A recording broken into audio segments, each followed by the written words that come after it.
Hello, everybody, and welcome to This Week in Villanova Football. This Week in Villanova Football is sponsored in part by the American Academy of Hospital Medicine, advancing the cause of excellence in hospital medicine.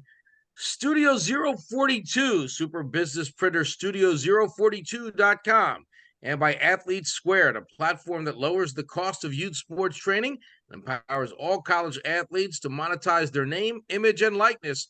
Go to info@athletesquared.co. Joined again by Marc Narducci. Marc, we were used to talking about last week. That obviously isn't going to happen this week because the Cats had a much needed week off. We'll get into what's coming up next week and with the CAA as well. But Marc, we have a special guest this week who certainly knows a thing or two about what's going on both with the Cats and with the big picture in the FCS. Yeah, Ed, we're really happy to have the editor of Hero Sports, Sam Herder, who, full confession, he's my boss there. But Hero Sports, just for people that don't know, they do a great job on FCS football and Group of Five football. Sam concentrates on FCS. He's one of the leading experts in the country. He does a show on ESPN Plus called FCS All In. He votes for the top 25 on Stats Performing. We're going to talk about that.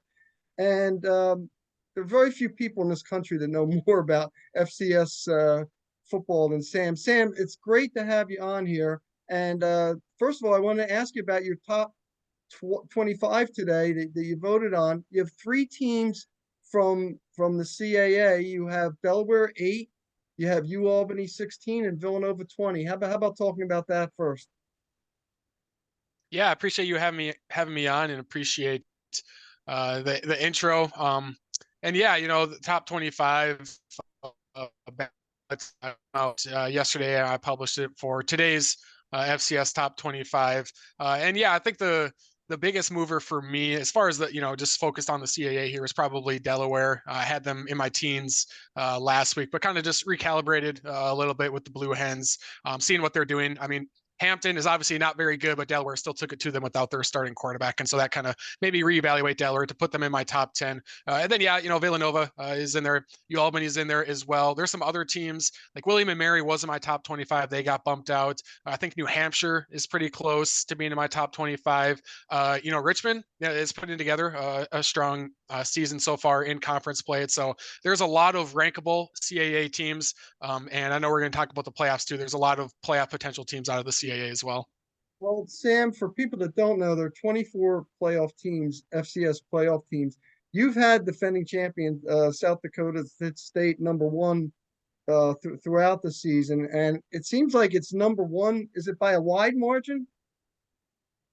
I don't know if I would say by a wide margin, but with that said, it still is an easy choice to have South Dakota State number one. They are the defending champs. They are undefeated. The Jacks have 3 ranked wins right now on their resume. They do have a head-to-head win over Montana State, who's number 2 in basically everyone's ballots. And so just with that said, it'd be hard to not put South Dakota State number 1, but is it by a wide margin? I don't know, because Montana State was right there with South Dakota State earlier this year. The Bobcats are rolling and they are looking really good. And so I think Montana State is right there as far as level of football team with South Dakota State. But as far as just who's number 1, in the polls, I think it's the Jacks, and that's a pretty easy choice. Sam, one Sam, thing. go ahead. Go ahead, Ed. Go ahead, Ed. How difficult is it to look at the CAA this year? I mean, we're used to saying in years past, well, there's Delaware, there's Villanova, there's William and Mary. It seems like there's a balance in this conference this year. You mentioned the surprises like Richmond, Albany. Is it a little more difficult or maybe easier because these teams are doing so well when you start considering who might go where, looking at the top of this conference, how it might shake out? It is difficult in the CAA, perhaps the most difficult to gauge in the FCS, because when you have a conference that big, the CAA, I think 15 members this year. It's going, I believe it's grown to 16 members next season. You have an unbalanced schedule there, and you get that too with the Missouri Valley. They have 12 members. The Big Sky has 12 members. Used to be 13 members, and so there are scenarios where you could have potentially an 8-win CAA team by year's end, but maybe they don't have any ranked wins just because the schedule kind of sets themselves up nicely.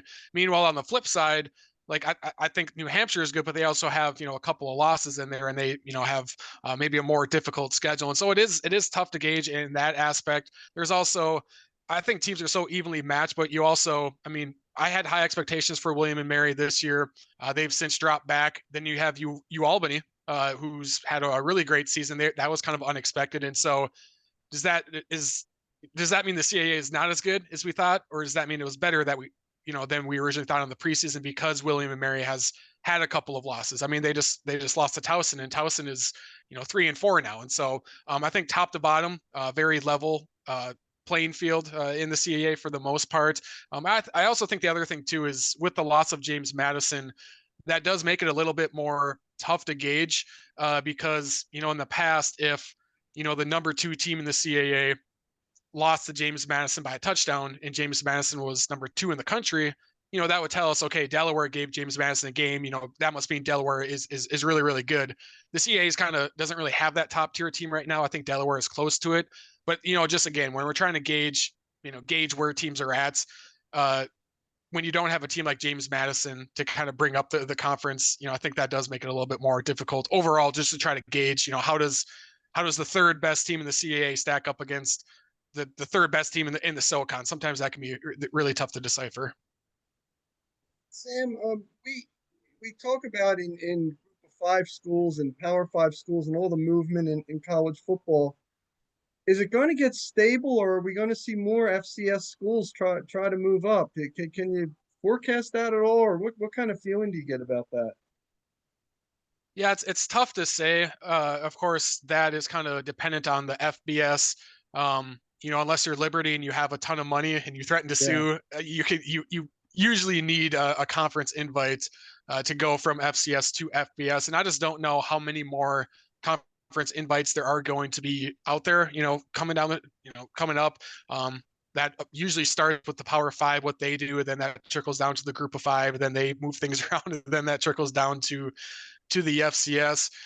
So we'll see.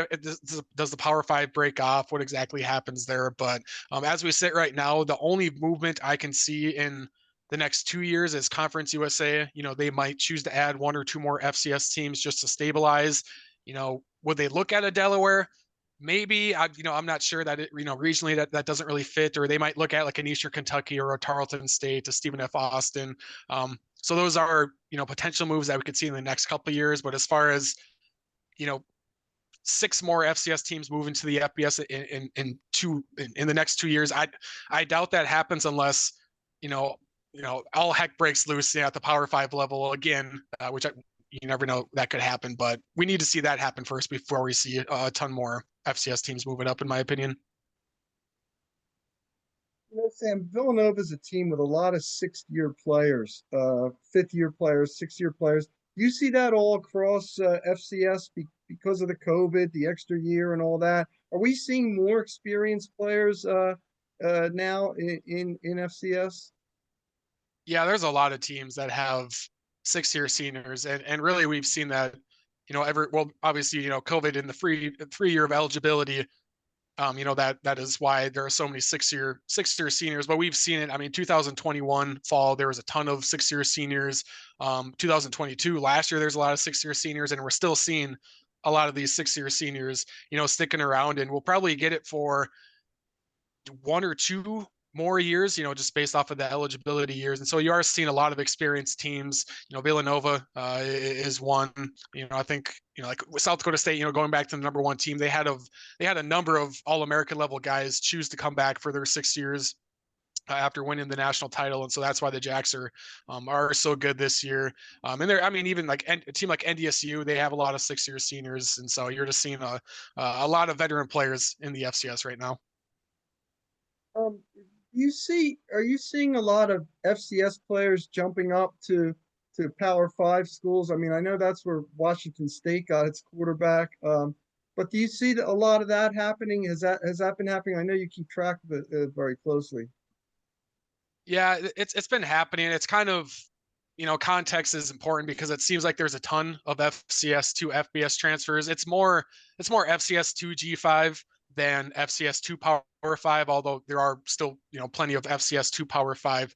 And there was, I think there was a couple hundred, like 200 FCS to FBS transfers that made that transfer this last offseason, which seems like a lot, but there was also like 550 FBS to FCS transfers. And so Wow. the portal works both ways where, yeah, the FCS, you know, there is kind of the struggle with coaches where the FCS, they recruit a guy that was undervalued by the FBS. They develop for a couple of years in the FCS, and then the FBS swoops in and takes that FCS guy. And I've heard a lot of people call it the FCS is now a farm system to the FBS. I think there's elements to that, but there's still a majority of standout FCS players are still coming back to their team, just because there's 100, 200 FCS players going up.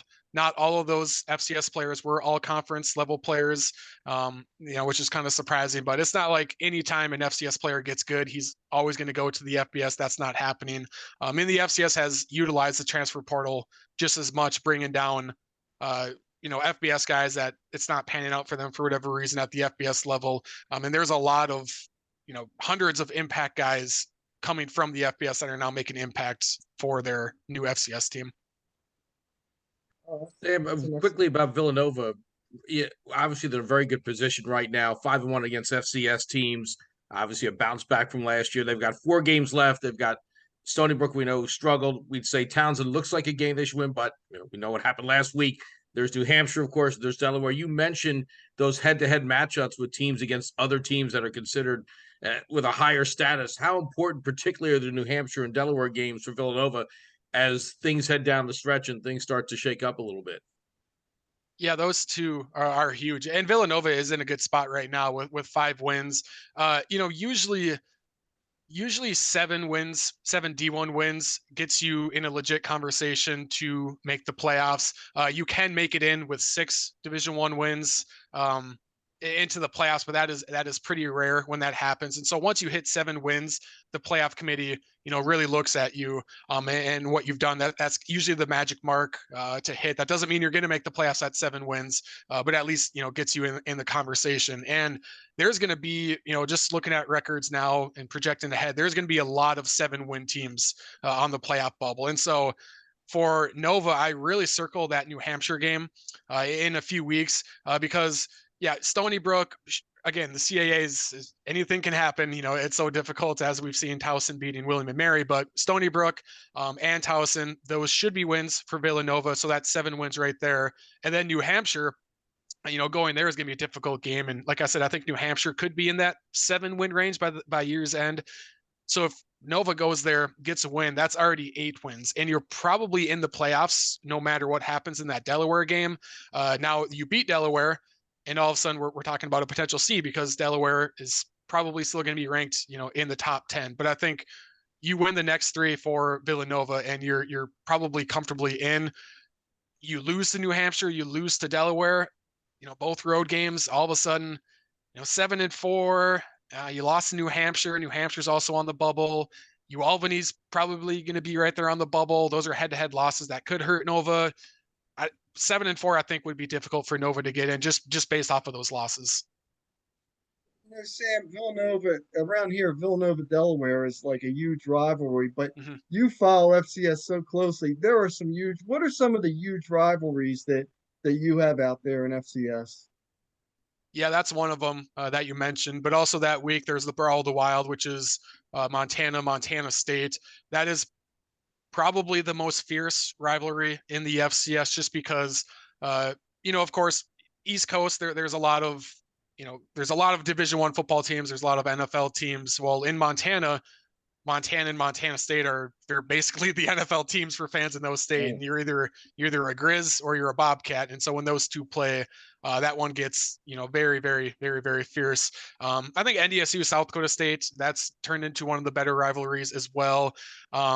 Obviously based off of location, but those two teams have usually been at the top of the FCS. And now with South Dakota State kind of taking control of the subdivision from NDSU, that has kind of notched up that rivalry as well. So those are 2 of probably the more intense ones, not only because of like the fans, but also usually when they play, there's a lot at stake, and that just amps things up even more. Sam, how hard is it for you to do your projections? And to put yourself. And by the way, I've always said this. I know, and you put out today, you had a story today about how the committees are getting ready to do a top 10 for FCS. I always thought that they should have people like guys like you and Craig Haley that just live this and follow it every day beyond this committees. I think they would have a little more knowledge, but they have like conference affiliated people. I second that, by the way, Mark. Just adding to that. After working with Craig as well many years at Princeton. Yeah. Yeah. Well, I appreciate that. And that's, I think that is usually, kind of the norm when it comes to these NCAA postseason, committees. They kind of all fall under like the uniform, like, everyone gets an auto bid if they want an auto bid. That's why like the non-scholarship, Pioneer Football League, that's why they get an auto bid into the playoffs. Cause I know a lot of FCS fans say, oh, the NEC and the Pioneer Football League, they shouldn't get auto bids into the FCS playoffs. And I always have to remind them, well, this is an NCAA run postseason, and auto bids, that's a part of it. And that kind of goes to my point where I'm pretty sure every selection committee for NCAA run postseason tournaments are usually just made up of ADs, from every conference or most conferences. I don't think there's really any committee out there that has like media members on it. And so I mean, it'd be fun to be on the playoff selection committee, but I don't know if the NCAA will break its norm and have, any of us on there for the FCS selection committee. Let me just tell one quick story. I think I saw this on Twitter, Sam. Sam was recently in Ireland, right? He had done all his sightseeing and he's ready to go home the next morning. So what's he do? He's following FCS games from Ireland. This is someone that lives this stuff. And if you realize how much knowledge he has, that's one true story, right, Sam? And the time change factored in, by the way, too. So very impressive. Yeah, the time change it helped / hurt because it was our last night there, and so we were tired. We didn't have a late night or anything, but a lot of the big games were on Ireland time at like 2 a.m. and 12 a.m. and so that helped me be able to watch it. But at the same time, I was obviously very, very tired the next day. But yeah, that was a big weekend. I think that was when like Northern Arizona beat Montana. I think Sac State and Idaho played that weekend. There was a couple other ranked matchups as well. I can't remember off the top of my head. But I mean, that was just a big weekend in FCS. And so I knew I had to, kind of tune in to kind of see what was going on with those ones. I can only imagine what your Saturdays are like with the television screens and all and computer and everything. Cause you watch a lot of games and you have to for what you do. Yeah, it's a challenge because I mean, there's 128 teams now in the subdivision, and you obviously can't watch every single game. And so you try to circle, every single game that involves either top 25 teams or teams that can make the playoffs and try to tune into those. And so I usually have, I think 4 or 5, sometimes 6 games going on at once, which is, I think obviously important, but it's also difficult too, because your eyes are bouncing around from screen to screen and you're trying to tweet updates and, see what else is going on Twitter. And it can be difficult because, if I'm watching 6 games at once and all of a sudden on Monday, someone asked me, oh, what did you think happened in this game? And that was one of the games I was watching. It can be difficult to go in depth and, X's and O's, and this is what happened. Here's the game flow, because your eyes are bouncing around where you don't get, the best feel, in depth wise for every game, but you still kind of have to have your eyes all over the place. So you can watch, bits of the Delaware game while you're still watching South Dakota State, and you want to make sure you're watching Furman too. Or you also want to watch, a team from the Southland, because so you kind of want to get your eyes, all over the place, but it can be difficult, like I said, to, really go in depth about some games, especially when it's 3 o'clock on a Saturday and there's a bunch of games going on. Sometimes, there's been times where I have a game on in one corner of the TV and there's other games going on and something big is happening in 3 other games. And all of a sudden I turn to that one game that I haven't watched in 5 minutes just because, my eyes were elsewhere. All of a sudden it's, instead of 21-7, it's 21-21. And I go back, I'm like, whoa, I completely missed what happened here. It's 21-21. Now I have it on, but I haven't been paying attention to it because of some other games going on. So it's basically like 13 trains coming into the station at once, and you have to decide which track to look at and make sure you get the right exactly. one. Yeah. So it's challenging, but it's fun. I'm not, doing brain surgery here. It's just watching football. So, it can be stressful to try to watch everything, but at the same time, just have to remind yourself, hey, it's Saturday, it's college game day, just have fun with it. So Sam gets out to some games. You've been to those Montana State games before, and he's always there when the FCS finals are there. But Sam, we want to thank you for coming on and bringing on this insight, little inside baseball. This is one of his busiest days, and he was able to give us some time here on this show. And we can't thank you enough, Sam. And best of luck. And we'll be talking to you soon. Thank you, all Sam. right, Appreciate your insight. yeah, thank you guys. I appreciate you guys having me on. All right, that's Sam Herder, who, by the way, also does a great podcast as well. You may want to tune. Ed, he does a podcast by himself, and he just talks FCS. He could do it for 40 minutes, and it's no problem. It's no strain. It's tremendous to have a source like that for something that we enjoy so much. And he mentioned Craig Haley. I worked with him at Princeton. The same thing. He knows the FCS like the back of his hand, and it's great to have these experts, especially when it gets down to October, November. You're starting to wonder, Mark. I think he painted a very clear picture of what the Cats have to do now in Yeah, these last 4 games. Don't slip against Stonybrook, or again, I don't want to even say don't slip against Townsend. I want to give Townsend credit because obviously they beat William and Mary this week, but take care of business against those 2 teams. And it sounds like they better get at least 1 win against New yeah, Hampshire or Delaware. I know coaches, again, probably shaking a fist. 1 week at a time, focus on Stonybrook. But it's pretty clear, I think, especially because not just the balance of the CAA, but in the FCS in general, it will be difficult if they lose 2 of their last 4 to find a path to get in. And let's say they managed to beat New Hampshire and take care of business against the other teams. He gave the scenario in years past where Delaware played a James Madison team down to the wire. If Villanova wins 3, and even if they lose to Delaware, it's a tight game. I mean, I think that's not only going to help them get in, but maybe raise their status a little bit. no question, Ed. Because here's the thing: with New Hampshire having already lost to Delaware, if Villanova beats New Hampshire, you're right. Then that would be it. I agree. I think 3-1, and you can write your ticket, and you don't want to take your chances on 2-2.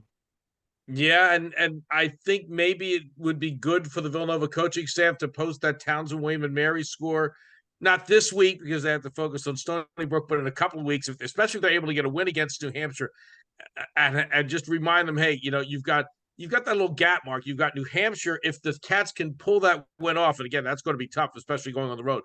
But if they can, with Delaware on the horizon and a team below them in the standings, that's where. Remember, the old NFL coaches would put the steel cage indicating the trap in the locker room. They would probably warn.